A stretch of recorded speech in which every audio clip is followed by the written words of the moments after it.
So if you two sit there in the middle, and then yes, why not? I'll use this chair. Well, a very good evening to you all. Welcome to the LSE, for those of you who are not normally here. For those of you who are, welcome to the Old Theatre this evening. My name's Tony Travers. I'm from the Government Department here at the school. And this evening's event is what's called a British Government at LSE public conversation, but it's really an opportunity to hear from the two authors of this large and impressive new book, which is called Cameron at 10, the inside story of Cameron's, well, it's the inside story of David Cameron's leadership between 2010 and 2015, capturing both those general elections. The authors are here. I'll say no more than this now. I'm going to ask them a few questions to get things going when they've both said a few words about their book. They are Dr. Anthony Seldon, who is a famous political biographer and contemporary historian, one of Britain's greatest contemporary historians, and now Vice-Chancellor of the University of Buckingham.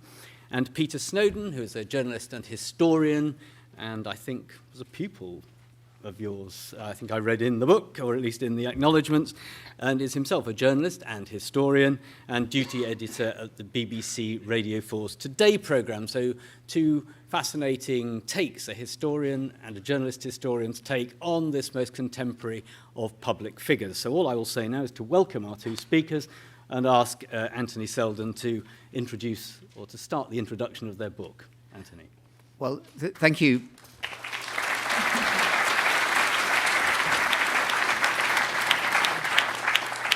And thank you, Tony, very, very much. And it's just great to be here. And yes, Peter was my student at a school in Catford, no less. We used to call it South Dulwich, but it was, in fact, actually in Catford.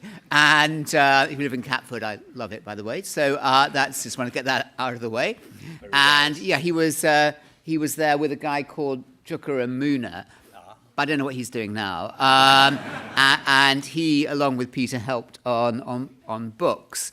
So that I was writing at the time, particularly one on Major. So that clearly made a big impact on Chuka Amuna and his views about Jeremy Corbyn. So, right. Okay, let's just get a sense here about, this is my proposition to you question to begin with. Essentially, and not being overly prissy or academic about it, who thinks that overall Cameron was quite a good Prime Minister? Hands up. And hands up who thinks overall and on balance and everything else he wasn't. So I have absolutely no idea, because I thought about 60 or 70% you put your hands up to begin with, and I think about 70% put your hands up. That just shows that an LSE audience is 150%, so it's at least 50% better than any other UCL or Imperial audience, which is astonishing. So I just thought I'd just begin with a few thoughts, really, to share about Cameron and the government of 2010 to 15, the general election, which is where the book stops. By the way, this, just in case you thought that this was, or I was Michael Ashcroft, and this here is Isabel Oakeshott in drag. I just want to dispute you. This is the kosher book, or the halal book. There are no pigs.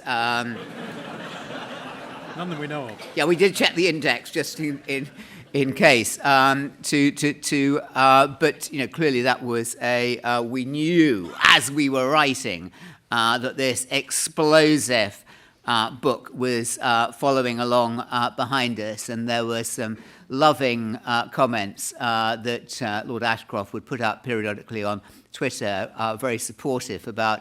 As you can imagine, very supportive about our work, and when the book came out, there were some really nice comments too. So thanks, Michael, if you're out there in the audience tonight. But it's always been very friendly.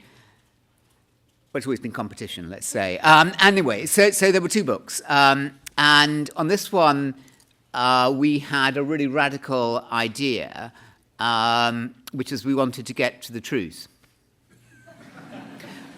which is weird and doesn't get you headlines. It really doesn't, because the press, the press says, we know this is untrue, but we feel we've got to tell the public about it and have lots of pages about this untrue stuff because they need to know, but we know it's untrue, so don't think we are deluded about that. And if you are actually setting out to write something that is true, it's a more difficult case. So I think just 5 quick thoughts at the beginning is when we were trying to think about Cameron, and it occurred to us that the previous 4 Conservative leaders had ended in tears and failure. And was there something deep-rooted about the Conservative Party that made it almost ungovernable? I mean, that's a lot. 4, you can, maybe 1 or 2, but to have 4 in a row with Major and then William Hague both chucked out, and then IDS didn't even make his 4 years, and then Michael Howard only made 2 years or so. And what was happening, actually? What was all that about? And why is the Conservative Party so difficult, apparently, to govern? Is it indeed one party at all, or is it breaking up into different parties? But also, it wasn't just about a crisis in the Conservative Party of leadership and authority.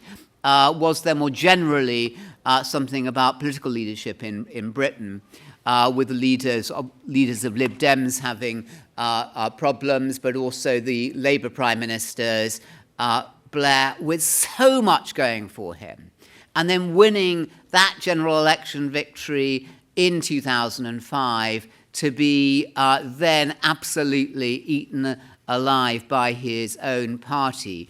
And was Labour really 2 parties driven by the egos of 2 people and the supporters around those powerful leaders in some a kind of absurd psychodrama that rent apart not just the Labour Party but also the country? What was happening there? What was this? Why was it so hard to provide consistent leadership? And so that was one set of issues that we were trying to resolve. And another was the circumstances in which Cameron came to power. Many writers about premiers and leaders, and this goes also for football managers and people taking over whatever the organisation is, tend to look at them as if they're all operating on a level playing field. But to have taken over as Prime Minister of Britain in May 2010 was, or was it not, a more difficult proposition than it had been for Blair 13 years before in May 1997, when he had an enormous landslide in Parliament, a unified party and Labour movement with the press wholly behind him, a very strong economy, a very clear mandate, and a very weak opposition and a discredited opposition after 17 years in power. So it was looking at those and looking at what Cameron had to face with the state of the economy, without having a majority in Parliament, without the Lib Dems and in coalition. So that was a second kind of consideration. And then looking at the world stage and what was happening there, and was it in fact a more difficult time on the world stage with the EU facing not just its economic problems with the Eurozone, but also the whole question about what Europe existed and what is the base of Europe, and where is the solidity if you take out Angela Merkel, and does the EU have any solidity other than Angela Merkel? And the US, with a president who many people, I have to say myself included, had such high hopes of in President Obama, and yet it would appear by 2010 not performing as a strong leader on the international stage. It's always easier for a British Prime Minister to perform well if we have a strong president in the White House. Looking at the rise of militant Islam, the Arab Spring, how do you deal with that?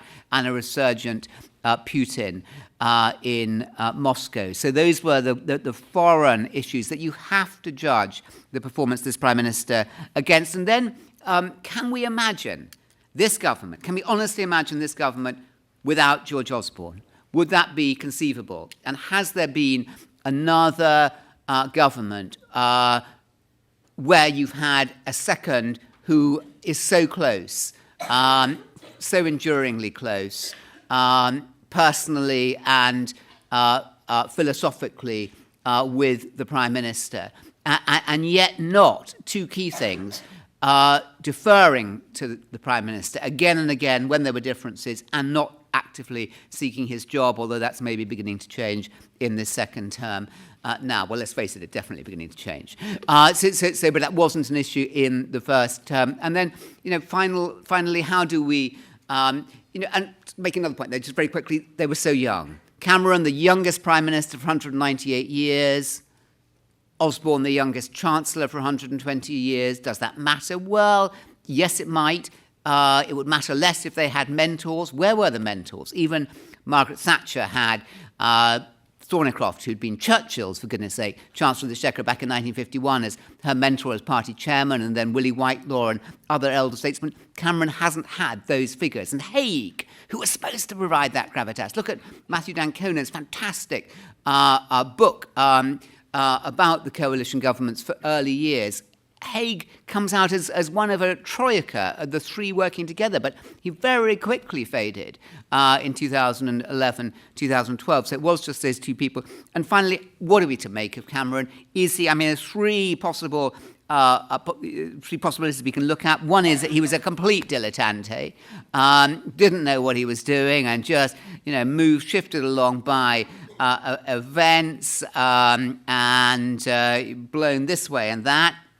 Nice bloke maybe, but it was all a little bit beyond him. But he stuck it out because he went to Eton and he'd been on the rugby pitch, and that you don't give up until the final whistle. A second interpretation was that he was just a great pragmatist. A pragmatist not just in terms of his policy, because he clearly travels light. Or does he, in terms of his own beliefs, but also pragmatic in terms of the way that he ran the government, deferring to the effective ministers, IDS, welfare, Gove, obviously, at education, obviously Osborne at the economy, and increasingly Jeremy Hunt at Health after Lansley went, but Theresa May at the Home Office. And much more like a chairman, just letting them have their own rope, or final possibility, if he's not a dilettante nor a supreme pragmatist, is he in fact a complete visionary who is carrying out his project of transferring power from the individual to the state in a way that Margaret Thatcher never completed. She never got it properly into education.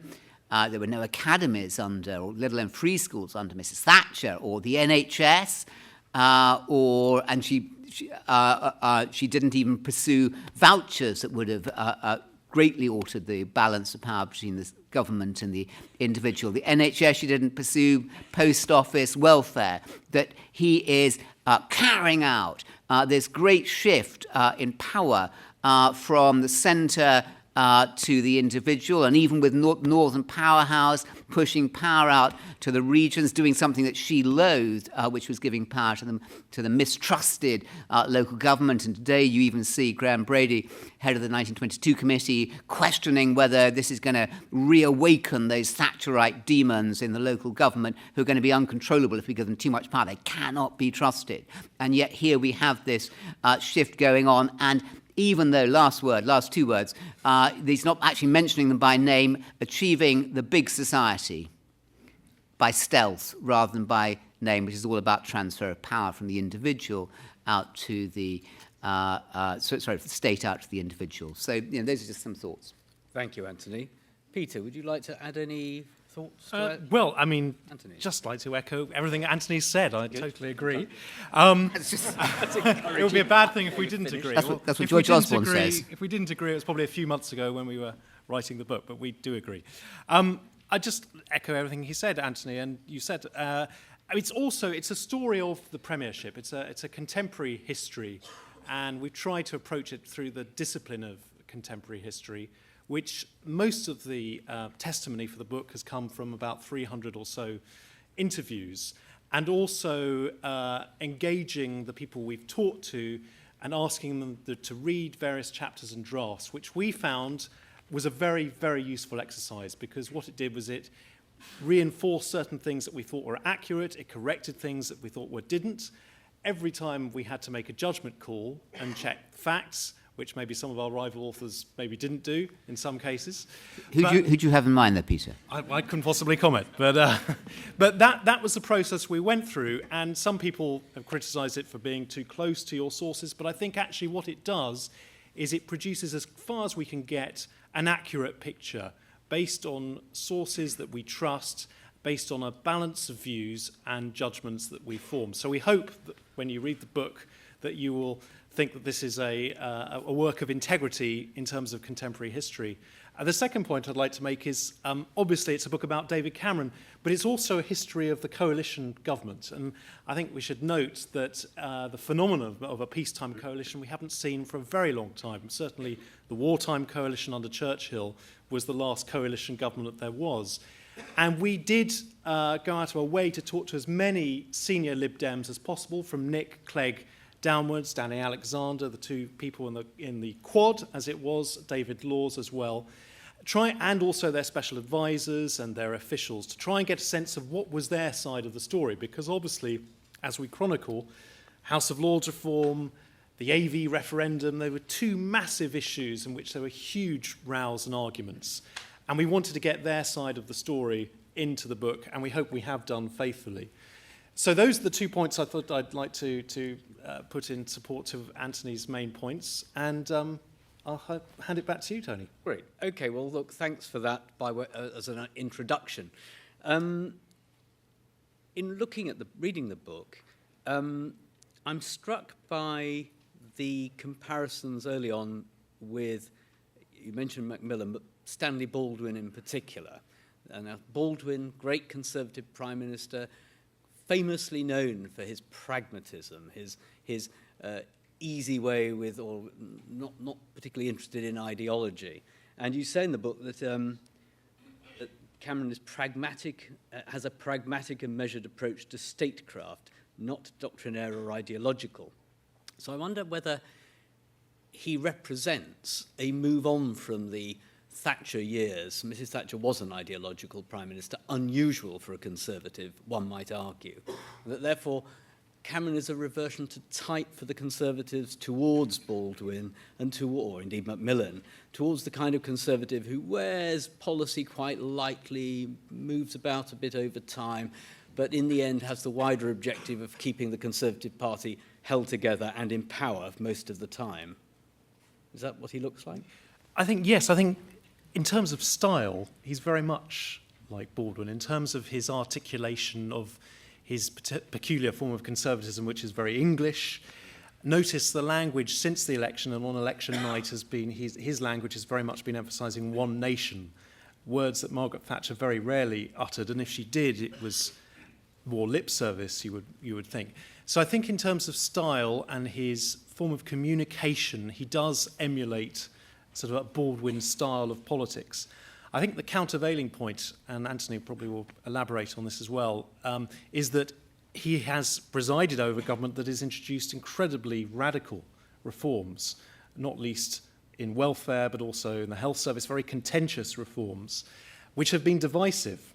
And Baldwin's whole mantra in politics was to be a conciliator, to reconcile differences, whether on the general strike and other things. And the last thing he wanted to do was divide through politics. And I think Cameron obviously doesn't want to do that. But the way he's conducted his government, the way he has ambitiously set his ministers free, as it were, to pursue radical reforms. We see Michael Gove in education, now in justice, very controversial set of reforms. It almost speaks to sort of the paradox of the man. In many ways, he is a Baldwin-esque figure, but in other ways, he does follow in Margaret Thatcher's footsteps in pursuing a very radical policy agenda. I'm sure, Anthony, you want to elaborate.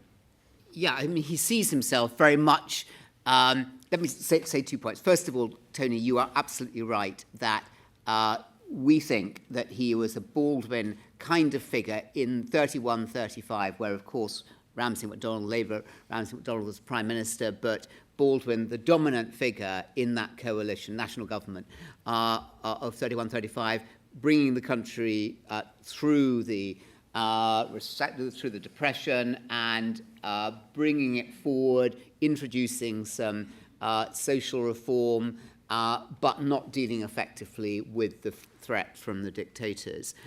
So we see him in many ways as much more like Baldwin than Macmillan. A problem with many prime ministers, they don't know history. I mean, it's hard to think when the last prime minister, Gordon Brown, was an honourable exception, who read a lot. But by and large, they don't. They kind of have broad notions that they pick up from conferences or friends.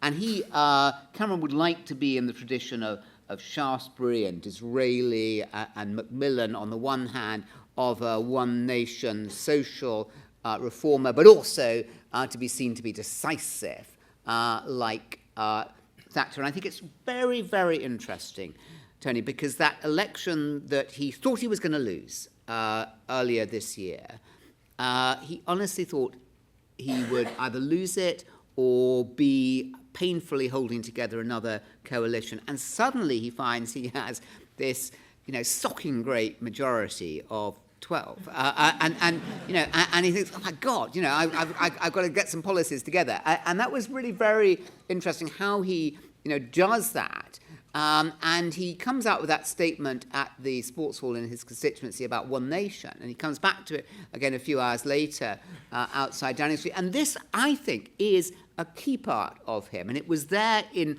those early days after he became leader at the end of 2005, very much informed by his absurdly, in a way, different friend, Steve Hilton, the one who genuinely used to pad around Downing Street without any shoes on or socks. And as we put in the book, one day he even turned up in his cycling shorts and forgot to put his long trousers in.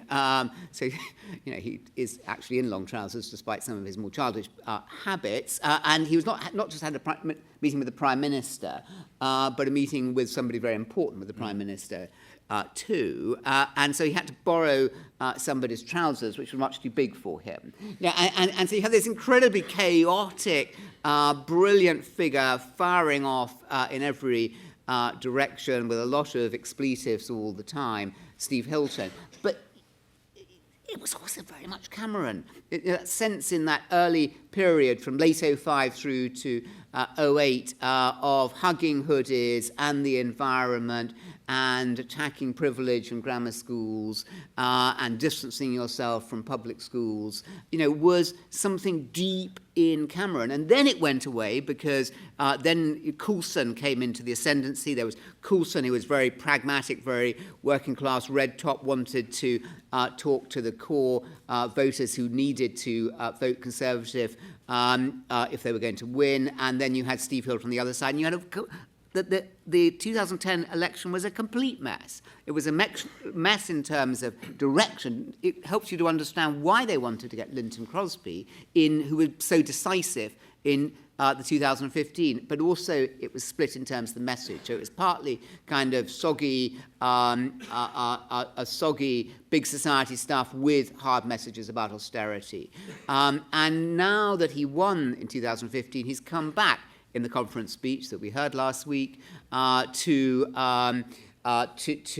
house building, to poverty, to racial discrimination, to sexual discrimination, a big issue for him often, and words that would not be out of place in many New Labour's mouths. So there you are. He is. He's many things, Tony. This is part of the paradox of him. He's many things, and we didn't expect to hear all this. He didn't expect to be saying it. But I think the deepest part of him is that one nation impulse of deep social compassion. You can call it Etonian guilt. And that might indeed be true, but I think it's real in him. Now, you say in the book that he is, in a particular set of circumstances, unruffled because he was unruffled. And then you go on to say, one of the most psychologically balanced prime ministers since 1900. Yes, quite. I mean, these are remarkable character traits in many ways. This sort of, what you're saying is that the chillaxedness and the relaxedness and the going out in the evening, going to the theatre, going to the cricket, family and friends, is real. It's a hinterland. And, I mean, does that argue that he's sort of a bit like Blair in a slightly different way, just well fitted for modern contemporary Britain as its leader? It's interesting. I mean, he's very old-fashioned, as we were talking about. His certain sort of Englishness is rather old-fashioned and speaks to a different time, maybe the sort of Baldwin era. But in that sense, he's also a very modern prime minister. I mean, he certainly is a man of his age. And I mean, the reason we say he's well balanced is that most of the people we spoke to, including civil servants who have no particular axe to grind, and working with him very intimately, business day to day, many hours of the day, noticed that he was precisely that, unruffled and very businesslike. And interestingly, one of the most senior officials we spoke to said that he would do most of his business very early in the morning with his prime ministerial boxes between 6 and different 7. And you say different to Brown. Brown yes. had abandoned all well, of that. That was also the thing. We say in the first chapter, actually, that the difference when he went in on that night and the sort of chaos of the very final months and weeks of the Brown era, where, of course, there were famous stories of printers being thrown against office walls in number 10 and people being shouted at and emails being sent at 3 o'clock in the morning. All of this went. And so there was a totally different approach to the way he conducted business. And his style of governing is very different. Now, some people will say maybe it's a too laid back, and I'm sure we may come on to this and maybe questions from the audience, that he did let things go a bit, and we certainly say that in various areas, various issues, that he was a bit too late on things, and although incredibly conscientious, diligent as a figure, and some policy issues who felt he just didn't grasp things quickly enough or the detail quickly enough. But you also suggest, though, don't you, that he's sort of almost, you talk about the big beasts, he's a prime minister like Wilson and Attlee with a cabinet of big beasts, and that he almost subcontracted areas of policy to them and let them get on with it and then set the tone, you know, like a sort of almost like a non-executive chair at the middle of the system. Not at all like Gordon Brown, one might argue. Well, indeed. I mean, the control freakery was the charge against the Gordon Brown style of government. It's a massive change. And a massive change of ethos and manner, the way, the tempo of the government. And obviously, the fact that it was a coalition, I think, also gave a different dynamic. Yeah. I mean, there was no machinery to support a coalition government. The office of the Deputy Prime Minister had existed in the past, but it was often particularly departmental. With Nick Clegg, he wanted a cross-departmental view of things. None of this had been set up. So in a way, the creativity of those first few months and that atmosphere from the Rose Garden conference did prevail. And there was a very sort of good enemy between the protagonists in the government, and the tone was set from David Cameron downwards.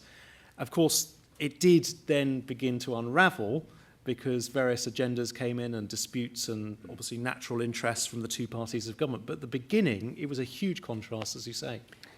Yeah. Oh, yes, Anthony. Well, I was going to say that in the early days of the Cameron administration, the civil servants and aides would talk about the jab marks on the back of the car seat, the seat in front, where he'd jabbed away. And because Gordon Brown had very poor eyesight, as you will know, he used to write in very big, thick pen, so there were big jab marks. And there was a table in one of the rooms where they'd kind of point as if it was kind of horror, sort of curiosity. You go and see the jab marks on the table. And then I noticed when I started talking about it in the press, the table was smarted away and it sort of disappeared, sort of magicked away. But I think that it is worth thinking, Tony, just about how hard that job is as Prime Minister. And it is those people who very freely criticise, and rightly so, the Prime Minister for what they do. It is probably a more difficult job over those 100 years. And you think about many of the Prime Ministers who had time in Downing Street to take long holidays and read long books, and Macmillan, going off by a boat and a long journey down to South Africa, away for weeks, and Churchill in the 50s going off to see Truman, then Eisenhower by boat across the Atlantic. I mean, a very different world to the incessant world of the Prime Minister, and he is very focused in his boxes that pile up overnight, and he, as Peter was saying, he deals with those between 6 and 8 in the morning, very focused on security, that ever-present fear of a terrorist attack. He had Lee Rigby, the possibility of a 7/7 attack constantly there in his mind. He's probing away at GCHQ, MI5, MI6, probing the intelligence much more so than many prime ministers. I think it's a hard job. One wonders how Boris Johnson or others would cope. You have to have a temperament that can cope with extreme pressure, because you show pressure when you're then on camera and everything is picked up. You have to not only be calm and centred, but you have to come across as being calm and centred, while also being hard work. I mean, it's dead easy to be calm and sort of let everything go hang and go out for leisurely lunches, but to be very focused, and get cut through the work in the way he does. So I think that's the point about psychological. And let's face it, Tony, you've got to be a bit barking to go into number 10 anyway. You have to have psychologically be a little bit weird to want to do that to yourself and to your family, knowing that it's going to, for the rest of your life, change your partner's life and your children, that they're going to have security around them for the rest of their lives. It is a horrendously big thing to do and to take on. And there is a deep ambition as well as a calling about it in prime ministers, and many of them are peculiar people.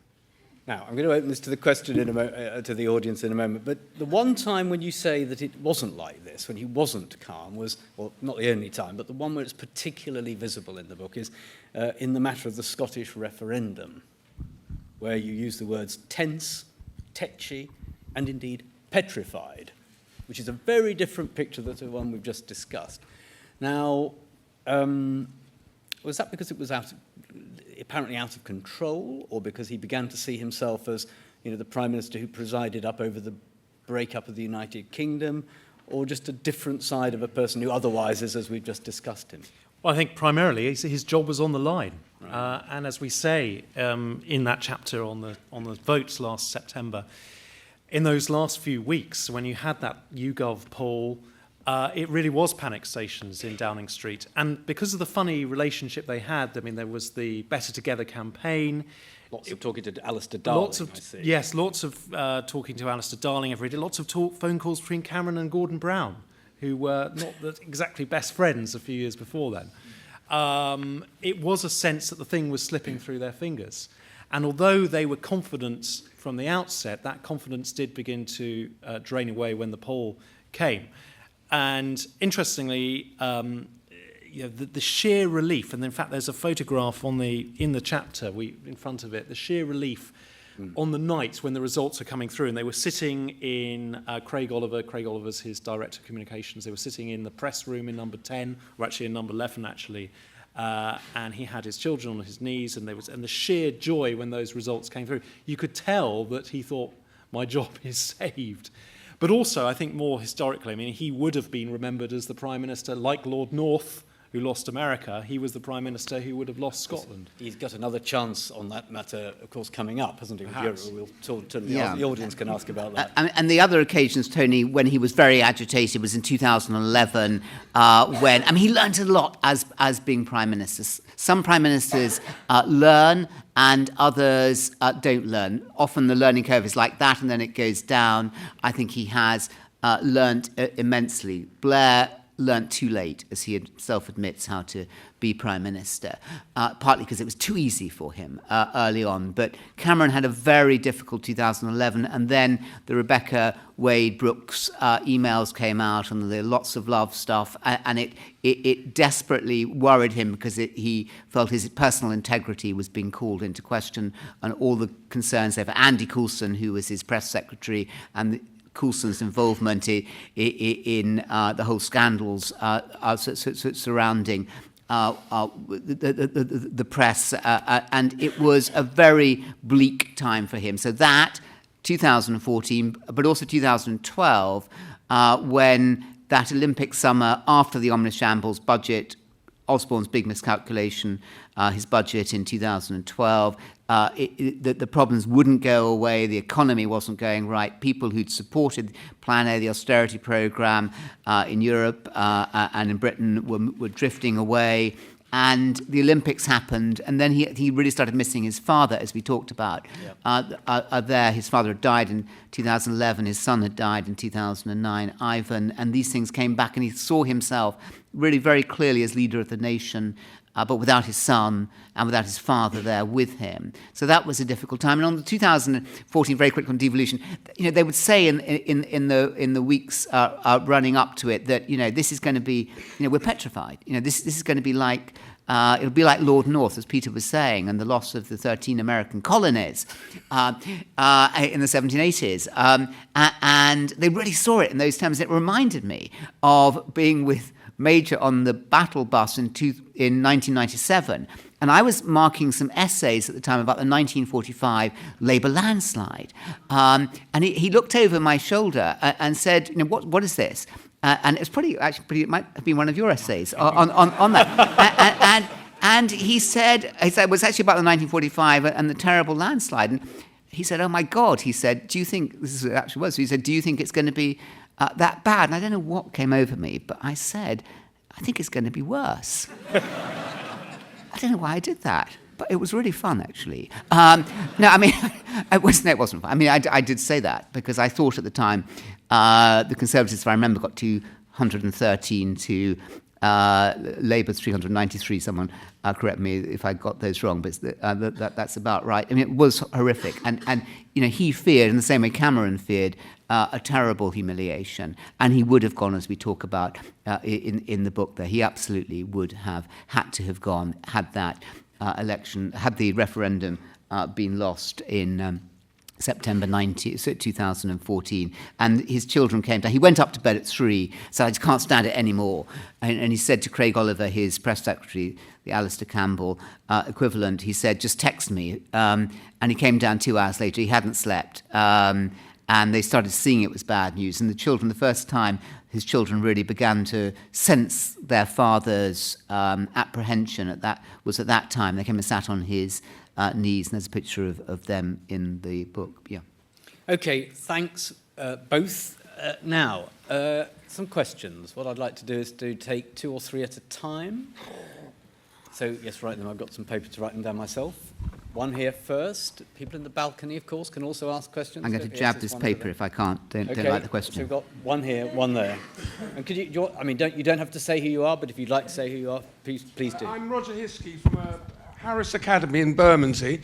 Just a simple question, really. Do you think David Cameron's admission that he's not going to serve a 3rd term was perhaps a mistake? And do you think, with your knowledge of other prime ministers and your knowledge of history, that this is going to weaken him with his civil servants and in the British parliamentary system?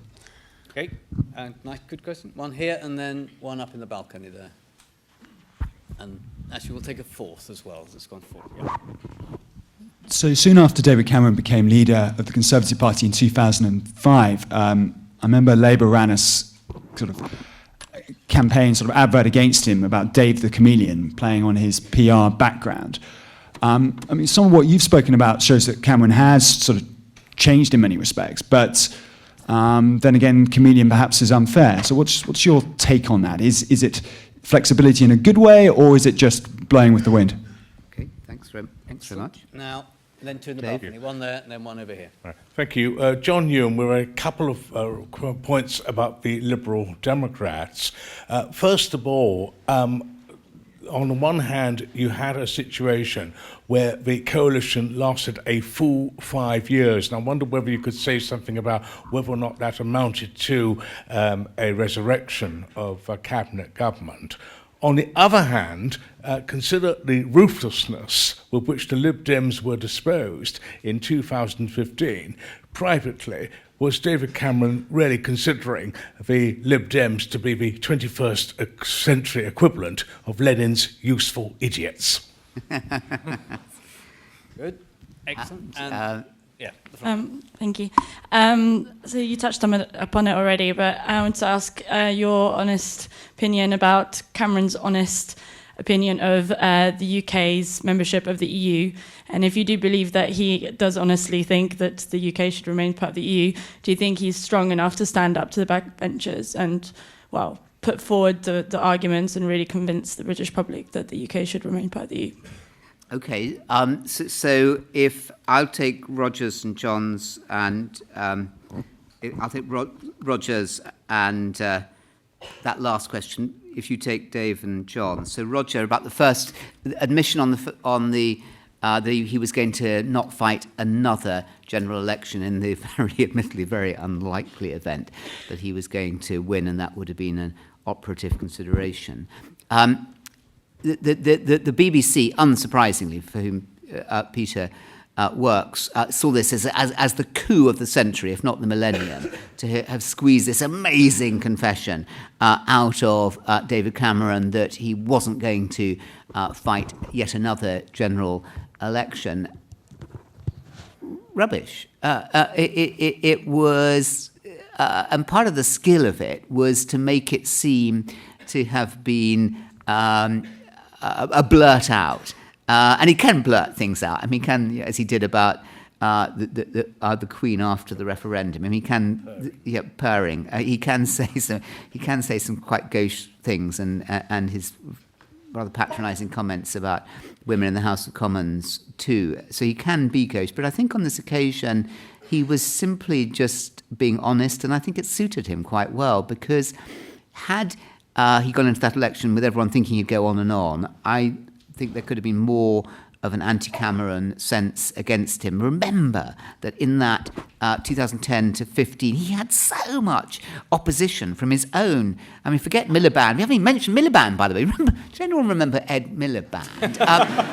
It suddenly occurred to me at that point. But it wasn't Ed Miliband's Labour. It was his own backbenchers. So it took pressure, took heat off him going into the campaign. There was the hope then of maybe a Boris would take them into the subsequent general election if the election was won. It took heat off him in the election earlier this year, and I think in this term here, people would have been speculating anyway. I mean, come on, are we so daft as to think that this party conference wasn't going to be overshadowed by preening competitions between George Osborne, Theresa May and Boris Johnson, the contemporary likely front runners to succeed him? Of course it would have been.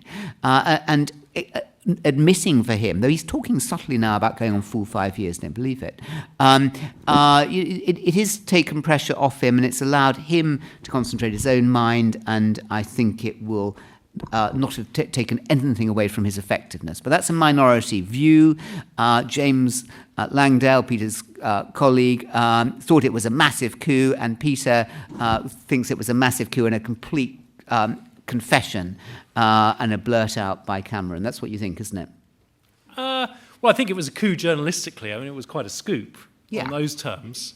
But I think you're right, Anthony. I think he said what he was feeling, and it wasn't a premeditated. It was something that it was in his mind, but he didn't decide to use that interview to say, this is the point I want to make.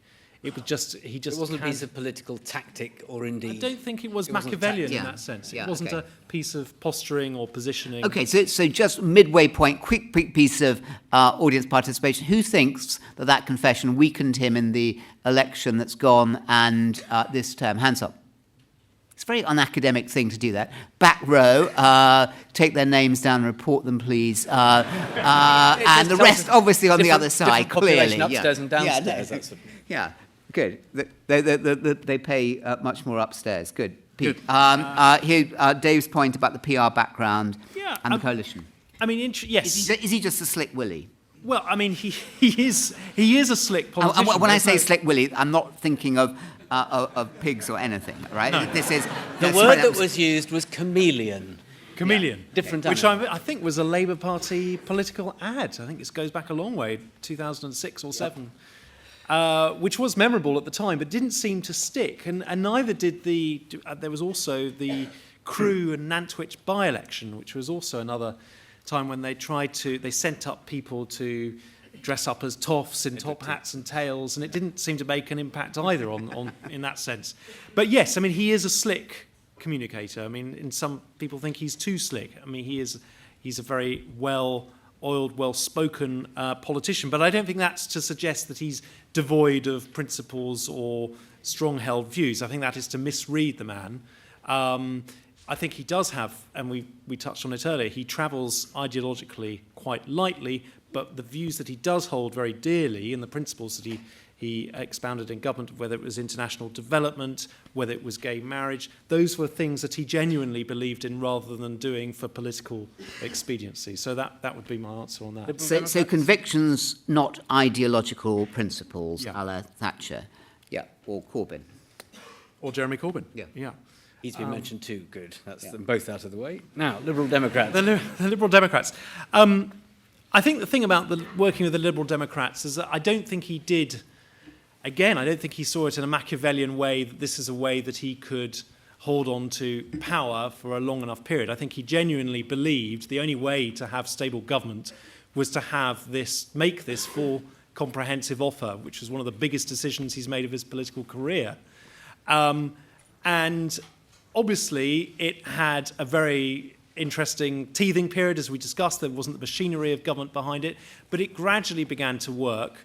I mean, towards the end, interestingly, they did begin to work more closely on some issues when many commentators thought they were just going through the motions. And one big exception to that was the final budget. And as we say in the book, Nick Clegg didn't want a budget in March 2015 at all. And there was a massive row between him and Osborne about it, and disagreements also about the Northern Powerhouse and whether a deal for Sheffield would be included, which Nick Clegg was insisting on. So there was a lot of tension, but I think overall it was a form of government that suited him particularly well. And I suppose, depending on what electoral system, whether we keep hold of first past the post, we may see a return of in the future. I don't think to say this was just an aberration that once in about 3 generations we have coalition government. I think maybe we'll see one in not too distant future. Even in 2010, there was a sense of awareness of what they were doing and the damage that the leading Tories were going to do to the Lib Dems. On the last night of the coalition discussions, just after in those heated days in May 2010, William Hague got back very late at night, disturbed Fionn, his wife, and said, we've just signed up to something that is going to completely destroy the Lib Dem party. And even then they thought they were very naive. They hadn't done the work about what the coalition would involve and what they should really be fighting for. They hadn't looked at the fact that in Europe, the second party in a coalition government often gets smashed at the following general election. They hadn't looked carefully at even the history of the Liberal Party in this country in coalitions. So not cynically, but in a sense, with a sense of foreboding for them. And I think the Conservatives were divided into those who were slightly romantic about the Liberal Party, and I'd put Cameron in that camp, and those who were out and out cynics and purely mechanistic, had a view about it as a necessary evil and process, and that would be George Osborne, who was much, much harder and more ruthless all the way through about the Lib Dems than Cameron. And Cameron had a close personal relationship with Clegg. He'd get irritated with Clegg. He thought Clegg was a bit of a woman and a bit of a dilettante about various things, but liked him and admired him. Osborne was very impatient. It was extremely angry in the last months before the general election, particularly over the Northern Powerhouse, where Clegg was profoundly angry and disillusioned with Osborne, but knew that, and Osborne then strung him along, and Clegg said, look, we are not going to have a budget with you, and Osborne said, yes, you are. Now, if you do, I'll give you this, and I'll give you that, and you can have your own budget the day after. And Danny Alexander came along with a yellow box, and the rest is history, as they say. So, and then just on the EU, so what do I...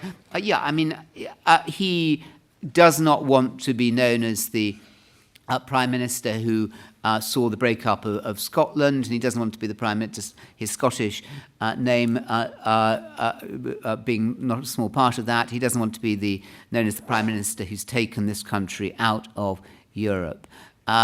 He is, at the very beginning of his time in power, 2008, he'd made this pledge in opposition about having a referendum on the Lisbon Treaty. He'd taken the party out of the EPP bloc. I mean, quite a sort of hard-nosed attitude towards the EU, not romantic in any sense. I mean, Blair was a romantic about the EU, and Cameron wasn't, but understands that for the position, he might be wrong about this, of course, but thinks that the interests of the British economy will be better served by remaining in, albeit with, and if he can get it, a more distant relationship that avoids Britain being part of an ever closer anything project. So that's how I see it, and he knows that it could all go wrong, and at the moment my sense is that Britain is going to vote to come out. And if that happens, then what will Scotland do? Scotland will say that they want to stay in. That could precipitate another referendum. Under those circumstances, it's likely that the referendum this time will be won by those who want to break away. So, high stakes. This man's everything is up for grabs with Cameron, and the deciding factors are going to be Europe. Can he get a settled new relationship that endures? Scotland, can he embed it much more into the UK? The economy, are we really in threatening signs at the moment? Is he really going to be able to drive through? He'll be judged on the economy more than anything. Can he get down the deficit? Can he drive through the public sector reforms? Can he decentralise? If he can do those, he will be, and he knows that the EU is at the heart of that. Very good. Now let's take some more questions. I can see one right in the middle there, one at the front here on the balcony. I can't take them all from the balcony. One in the middle, one at the front of the balcony. Can we get a microphone into the middle there? Then to the front. And then the chap here. And maybe over there. You can, if you've got loud voices, you can belt them start, out. Start, but yes, yeah. go on. I mean, do start. So we get. Here we are. Thank you very much, Matthew Dean. I really enjoyed the book, and I don't work for the marketing department of William Collins, but I thought it was fantastic. Sorry, I didn't hear that, Matthew. Carry on. Don't just ignore the authors. Go on. One of the themes that goes through the first third of the book is Cameron's really ropey relationship with many of his backbenchers. And you can almost sort of hear the sighs coming out of the page when the Downing Street switchboard says that Graham Brady's on the phone and he's going to have to take the call. And then suddenly, almost magically, in November 2012, Linton Crosby turns up and starts working 2 days a week. And Cameron finds that the Tory party discover self-discipline again and become far more focused. Was it really Crosby that's the real power behind the throne, who really made a difference, more than the whips, more than Osborne, and more perhaps even than the Deputy Prime Minister? Very good. We'll take front here, right down the front. Yes, you've got the microphone. Thank you. Could I ask for your views about Cameron's role as a statesman internationally? I think particularly how he managed to have such a disaster around the vote around bombing Syria a couple of years ago, but also whether or not he's likely to try to revive that, and how you think he's viewed internationally as a statesman, because one gets a sense that we've rather lost something there compared to some of the other prime ministers who spent a lot of time doing that. Yeah, no, good. These great questions. And Guy in the middle here. Yep. Okay, belted out down the middle. Well, let's wait. The camera Okay, won't pick it okay. up. Let's go on. Okay, good point.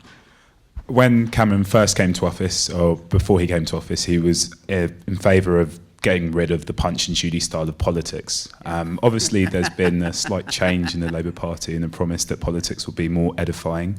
And I wonder what your views are on how Cameron will change his prime ministerial style in order to potentially accommodate that. It's interesting. I noticed that in PMQs this afternoon, he was chiding the Labour Party, using those words back at them as they were chuntering at him while he was speaking. We'll take the third question here. Fourth here. Yeah. Microphone. Well, I can shout. It's apparently it's for the TV. Film. I think you're all on TV, describing by the way, going out live. a charming tactician Internationally, yeah. who knows what he wants to do, Yeah. and that's why he's going in 2015. And in the meantime, he can play around with things which he'd like to see done, but it won't matter to him too much. You mean when And he that's goes a in very 2020? cynical view. Yeah, when he gets Yeah. in 2020. Yeah. Okay. Okay. So yes. Yes, go Okay. on. So Ropey what is relations. ropey relations? Backbenchers. Yeah, he just doesn't love his backbenchers one bit, and they knew that he preferred the Lib Dems and Clegg's company to their own, to the kind of Eurosceptic, thrash 'em, lash 'em Tories. And that's why the comments that he made about UKIP supporters in a way stuck so much, because they encapsulated a truth about what he thinks about a certain kind of right-wing Tory, very pro-nationalistic, anti-immigration, and they hated him over gay marriage, which he stuck at despite the fact that it's one of the few issues that broke up his team inside Downing Street, on which his team disagreed with people saying, for God's sake, just drop it, because it's damaging us. We can't take it. We have so much on. So, yeah, then along comes Crosby, and wow, effectively his influence is felt from 2013. Crosby says, if I come back, I don't have to come back. I don't need you. You need me. If I come and do this for you, I'm only going to work to two people. That's you, David Cameron, and you, George Osborne. And Steve Hilton and the others, no way. And I'm going to do all your polling also, and I'm going to be total control. And he was. And I think that one reason why we had such an explosion, like at the party conference last week and just after the general election from Cameron, was he felt very suppressed. And he had to bite his lip for the best part of 2 years as Crosby drove through and did what he felt was necessary to recapture the voters and to get the Tory party the best possible chance of victory. So that's what I think happened. And Pete's going to talk about international. You're quite critical about his international position, aren't you? You say he had no real plan when he took office. So this is in the book. We've been discussing it so far rather positively. Apart from coming out of Afghanistan, which he drove through. Sure. Yeah. But you're otherwise. Yeah, Afghanistan was a plan, very early decision to withdraw, which he took very early on. But apart from that, we are very critical of the way there was a lack of strategic decision-making on foreign policy. Interestingly, we have two chapters. We have a chapter on Libya and what happened there, the initial attack, the initial campaign, and then a chapter on Syria. And I think we draw similar conclusions. He wanted, rather like Tony Blair, he wanted to act out of a humanitarian impulse. His belief was that if he stood, and he said it today in the House of Commons actually, the consequences of inaction for him were far more serious than the consequences of dealing with what he thought was a dictatorial autocratic regime about to kill a lot of its people. Obviously, the lack of planning and the lack of what do we do next in Libya, and we've seen it unravel. It has in many ways become a failed state. We talk about that in that chapter in the book. But more seriously on Syria, and I think your question was about his international authority. There's no doubt that when he lost that vote, it did damage his authority, both domestically and internationally. And Britain's standing in the world, and there was a lot of comment at the time, was this it? Is this Britain now withdrawing as a Western power, being able to join forces with the United States and bilaterally and intervene in Syria in that case? Interestingly, I'm not sure if it's I think if the pronouncements may have been a bit premature. I mean, we shall see what happens in the next few weeks and months vis-à-vis Syria and whether there is a vote in the House of Commons. But I'm not sure whether it has had the lasting impact. I think it's too early to tell whether his decisions there and the rushed way in which he brought that matter to the House of Commons and then losing it, I'm not sure if that has had a permanent imprint on his foreign policy legacy. I think time will tell. They also decided to, as you say in the book, to shrink the defence forces, to make defence. It wasn't protected, it now is, perhaps, but it was unring-fenced, which is, for a Conservative government, quite surprising. Even coalition, it was a coalition government, led by Conservatives, quite surprising. So that sort of signals that there was a conscious willingness to do less, certainly, than Blair had Certainly, and again, it was the state of the budget, really, and the Treasury pinning down on the MOD all the way from the beginning. But it was so interesting. I mean, it caused great difficulties within the Conservative Party, that decision not to commit to 2% of GDP on defence. Huge difficulties and rancour from people in the MOD and former generals, and we talk about it in one of the later chapters in the book. So that was something, again, he had to get off his chest as soon as they got back in. Yes, we are critical of his foreign and defence policy, Peter, perhaps even more so than me. And it's ironic because he set up the National Security Council to provide the very consistency of policy that they felt were lacking under Blair with his Den-style decision-making and under Brown with all the vacillations over Afghanistan. It was, I think I'd just say this, that if he hadn't acted in Libya, it was very hard to know what to do, and that happens to leaders.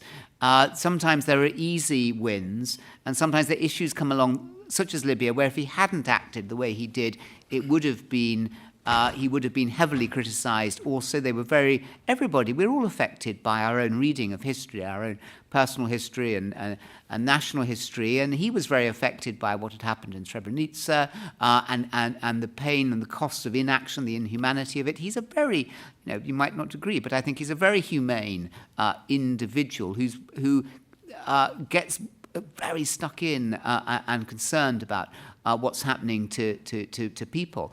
And so, yes, it didn't work out well. Yes, maybe they could have done more, though they would argue they couldn't, given the position of Russia and the inability to get UN security forces into Libya with the Russian veto almost certainly being applied. Syria, what could he have done? A critic would say this was hopeless, un-prime ministerial, should have gone, his whole foreign policy hold below the water. On the other hand, there we were. Saddam, in all likelihood, had used chemical weapons, which were outlawed, which was a step change in the way that war was conducted by this, as he would see, appalling dictator, and utterly inhumane. And the book does recount blow by blow the conversations with Miliband in extraordinary detail and with the White House.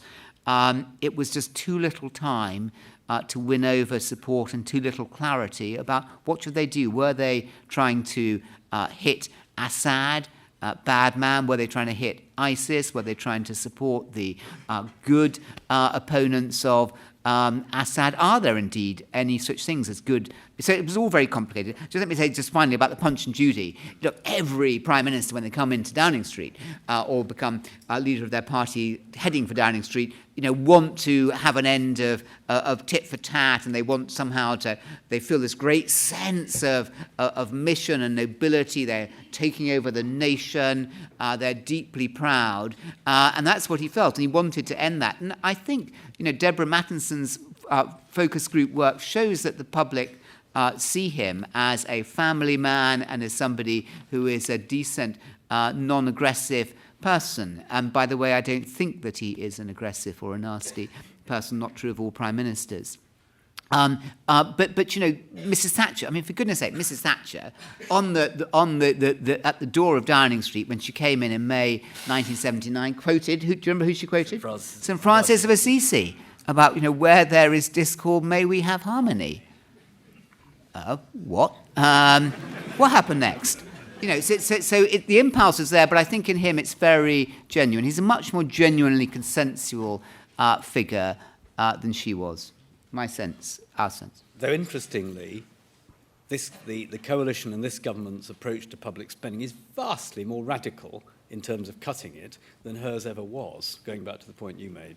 We say yes. I mean, he managed to shrink or cut the size of the public realm of the GDP in the same scale in a 5-year period, and she did it in try to do it over 11-year period. They're headed for a state the size of America's in a country with a welfare system, which is a remarkable experiment. That's looking forward and not part of this tonight. Now, we'll take a little one round, and we must be relatively quick because I know we need to be sort of done by about 10 to 8. So. Okay, so just so people know, we've got just under 10 minutes to go. They really can't belt out questions, can they? No. 'Cause one, 2. No, we need. Yeah, so 1, mics. 2. Can you get the microphone there because it's closest? 1 here for next, and then 1 there for third. Okay. Yep. We'll be very, very brief. Peter, be brief. Hi, Harvey Chandler, Brunel University. I just wanted to know what you thought about how Cameron would define himself in the second term. The first term, obviously, he had the Lib Dems in there, and he used them a lot to kind of prop up a lot of his policies. In the new Parliament, he has a very small majority. The 1922 committee are a lot larger, and he has all these kind of competing interests. Big department. So the question is he going to hack it, or what? Or how is he going to hack it? Or is he going to find it easier to define himself in the second term? Okay, with those good. Okay. And then there's a question. Oh, you've got it there. Fairly simple question. Obviously, during the conference, the battle lines were drawn between the members of Parliament who are going to inherit David Cameron's position. Who do you guys, in your honest opinion, think would be successful in doing so? Who's likely to take over? Yeah. Who is likely to take over? Who do you think is going to take over? I think Osborne is probably best Osborne. place. And do you think that's good? He's a very effective leader. I think he'll be a very effective politician. Okay, good. All right. And the third one was back take over. there. Yep. Gentleman in a sort of reddish shirt towards the back. Yep. So. There. Okay. There. If the Labour Party had actually provided an effective opposition leader, do you think Miliband would have actually won the election? Wow, what a question. So had Miliband been an effective leader, might he have won? Or an effective leader so did Miliband effectively lose it for Labour? It's a counterfactual book you should do next. Yeah. Sorry. No, it's a good question. Okay. One more I'll take that. female question. Okay, a defining question that sums everything up brilliantly. Female questioners in the audience? No. Yes. All right, let's take one at the back. Man at the back with a... Sorry, go on. Don't say it. Just wanted to push you a bit further on Europe and your thoughts on Cameron's possibly failure to confront his own backbenchers and constant giving in, and whether you think eventually this will lead to the Conservative Party splitting on the campaign and potentially on the referendum campaign and potentially splitting the party in the future. Okay, right. Okay, Europe again. Okay, so do you see second term? Yeah, I mean, I think we've already seen the last few months how he's beginning to try and define his second term. And I think the speech last week was very interesting in him stamping his personal authority on what he wants his premiership to be about. And it's quite different in tone. I mean, it's very different to the utterances that he said in all his speeches since becoming Prime Minister. In fact, you have to go back to his very early speeches as leader of the Conservative Party 10 years ago to find similar language and rhetoric. So I think that would be very interesting if he tries to pursue, I mean, obviously a lot of warm words, a lot of rhetoric that you don't hear from a Conservative leader or Prime Minister. Whether he delivers that through policy will be the test of that, I suppose. And the other thing that will define him, as we've talked about, is Europe. I mean, that will be the central question. And the economy as well. There could be huge upsets again. How well prepared will the economy be? How robust will it be? These two will define him and the way he's seen in history, definitely. Okay, and who's going to take over? If Europe is lost, it's going to be Boris. if the European referendum is won, it's going to be Boris. Boris thinks, however, it will be Osborne. So it's either going to be, it does depend on what happens in the referendum. So it's going to be either Boris or Osborne if the referendum is won for Britain to remain in. And then the general election is going to be in 2020, will be one of those two against Chukwuemeka, and Labour is going to win by 17 seats. Well, bookmakers in the audience, we expect the bets later on. The Miliband question. Take Europe and then take All right, Europe and then the Miliband. You're right. I mean, I think on Europe, we talk about the Bloomberg speech, which was his key speech on Europe, and he was certainly on the defence. He was pushed into making a speech. He didn't plan to make that speech, as we say very early on. He didn't really see Europe as a central area that he was going to have to deal with when he became Prime Minister. And he was pulled along by a group, 30, 40, even 50 backbenchers for whom Europe is their most important issue. I think it's different now. I think because he won, albeit with a small majority, he has greater authority. And you can tell that the sceptics, whether they're Bernard Jenkins, Bill Cash, they do come out on the likes of the Today programme and say their thing, but it's different. They are waiting. They're giving him that leeway. They're giving him time. Obviously, there are off-the-record briefings, but I think they are genuinely waiting for him to see what he will deliver come this renegotiation. If it looks like it's semantics, it's a fig leaf of a renegotiation, then I think he's going to be in a very, very difficult spot, and that'll be extremely testing. But again, we just don't know how that'll turn out. Cameron, in his second term, we often think, well, not everyone, no one in this audience, because you all are very wise, but political commentators think that prime ministers have free hands.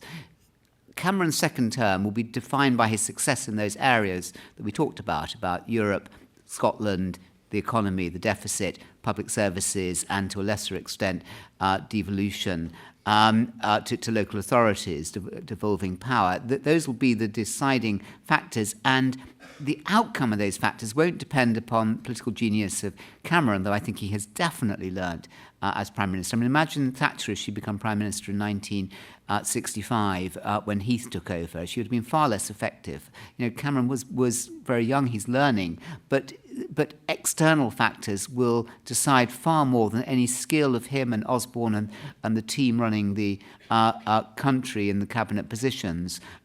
It will be the external factors about the international economy, about what happens in Europe, can he get a renegotiation, and indeed, is there a terrorist attacks on this country? What's going to happen to the refugees that we haven't mentioned? Is that going to put impossible strains? Is Turkey going to collapse? Who's going to be the new president after Obama? Is that president going to work constructively and meaningfully with Britain in a way that it wasn't bad with Obama, but it wasn't very meaningful and effective when it really needed to be meaningful and effective, as over Ukraine, as over Syria, and as over Libya. So, those are the factors there. And finally, Ed Miliband, I think it's so interesting. I'm tempted to say, and the New Statesman wouldn't let me write a piece saying that Ed Miliband, his greatest weakness is his lack of self-knowledge. This is 6 months before the election campaign, his lack of self-knowledge in that he doesn't realise what a bad leader he is. And if he had self-knowledge, he would just immediately go and make way for anybody. But and I think I think he will not go down as a great leader of the Labour Party, though he did better than his ultra-critics say. It was difficult taking over from Brown. The Labour Party was in such a mess, and I think we just have to look at what's happened after the general election. I mean, of course, as we all know, had Ed Miliband gone in September, or just after the party conference, Labour's party conference, September 14, or just before, and had then Jeremy Corbyn taken over, then clearly it would have been a Labour victory. Thank you all very much.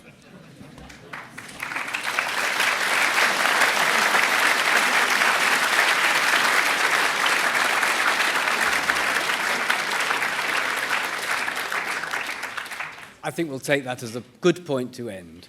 I was going to ask, the book ends by saying, or towards the very end, that David Cameron is, and I quote, a figure of real historical interest and substance. And I was going to ask, but I'll leave this hanging, what could happen, perhaps Europe is the answer, that would lead you over the coming years to revise that downwards? That's quite a positive thing to say. So anything that would lead you to revise it downwards other than Europe, or perhaps including Europe? I think it does come back. I mean, if we're talking about Jeremy Corbyn, in many ways the real opposition at the moment in Parliament is the Scottish National Party. They are posing the greatest threat in many ways. With Nicola Sturgeon in the ascendancy, we'll see what happens in the elections. But I think if there is another referendum on his watch and it doesn't go the way he wants, his epitaph will be the Prime Minister who loses Scotland. I don't think that's going to happen in the next 5 years, but I think that would downgrade his situation or his position in history. Corbyn is a great danger because he performs better when he's on his mark, and a weak Labour Party is not going to serve Cameron's or Osborne's strength. The risk is of a real risk is of complacency and smugness indeed, and they'd do better had they had an effective, what everyone thinks of Corbyn, it's not going well. Of course, it might suddenly start going well next week, I'm sure it will. But that's not going to help him. But, Cameron is at his best when he's up against the wall and in adversity. And if there is terrorist attacks, if refugees become massive menaces, if Putin, if we have at the brink of, which we might almost be on the moment of a third world war, that Cameron, leaders are made, prime ministers are made, like other leaders, by how they cope in crises. Churchill without the Second World War, Thatcher without the miners, or Russia, the Cold War, would have been a very different kind of prime minister. And it may be that the very adversity will be the making of Cameron. Okay, very good. Thank you for that. Thank you both. Now, all I have to do from here on is to thank both our speakers for coming and talking so elegantly and amusingly about our Prime Minister, which is very good. Keeps us all entertained on an autumn evening. But better than that, there is an opportunity to buy the book. Here is the book. And if you were to buy a copy outside, there's a large table groaning under them, I think I'm right in saying that the authors will stay here and sign them afterwards. You'll do that, will you? Absolutely, if anyone's nice enough. And profits do go to good causes also. And on that happy note, I wish you all good night and thank you for coming.